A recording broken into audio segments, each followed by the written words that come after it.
Christmas at kita lingkung sang anong kung masasay bang anong daw so may pinilimutin nuhil-hil kan mangkiluke tuking Christmas song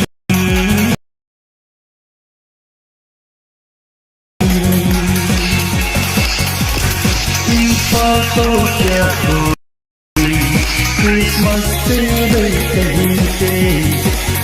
hang lam ay singko Christmas Day kahinte Oh Christmas Tukong Christmas at kita lingkong sang anong kung masasanay bang anong daw so may pinilimutin nuhil-hil kan mangkiluke tuking Christmas song tukong Christmas song say kulang makulitin Christmas Day kahinte KPI ay singkong Christmas Day kahinte Oh Christmas Hey ho Christmas at kita lingkong sang anong kung masasang bang anong daw so may pinilimutin ay sis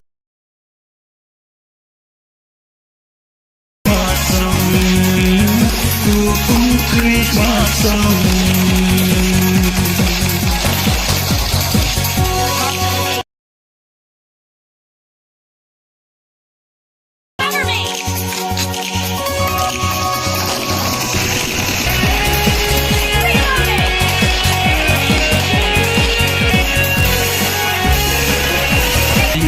Christmas Day kahinte singo palhe Oh Christmas ang bang anong daw so may pinilimutin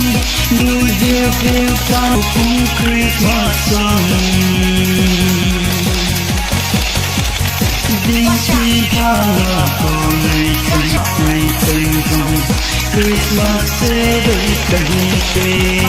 Oh Christmas at kita lingkong sang anong kung masasahil sa mangkiluke tuking Christmas song tuking Christmas la la la la la la hey hey hey hey la la la la la Watch out! Watch out!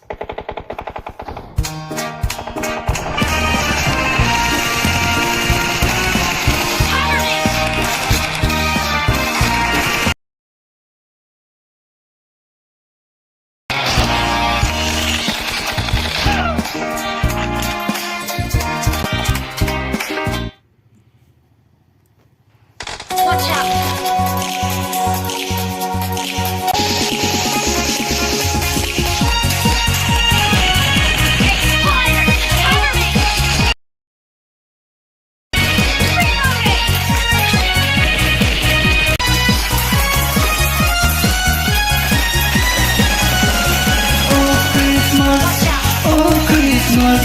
Ay ho Christmas at kita lingkong sang anong kung masasanay bang anong daw so may pinilimutin nuhil-hil kan mangkiluke tuking Christmas song tuking Christmas song Pagkosya ulitin Christmas Day kahinte Oh Christmas masasanay bang anong daw so may pinilimutin nuhil-hil kan mangkiluke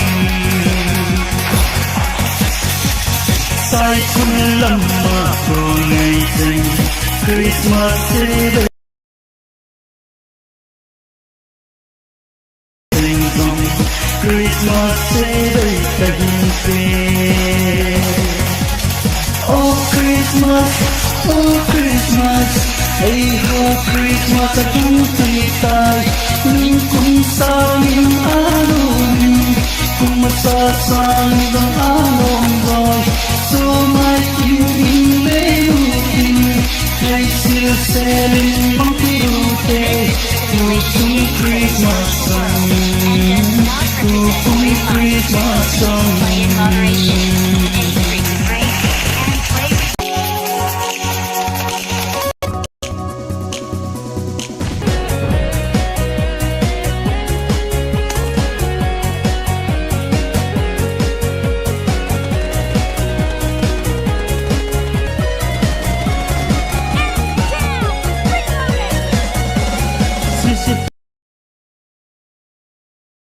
Christmas chế baby Oh Christmas tu cùng Christmas ở lung kỳ tai nế mù tình nuôi heo heo chan măng kỳ đủ tê đinh phi ha ngờ của ngày tình Christmas chế baby Christmas ở lung kỳ tai ninh cùng sa những ano mình cùng sa kim minh lễ mù tình nuôi heo heo chan đồng he he he he he he la la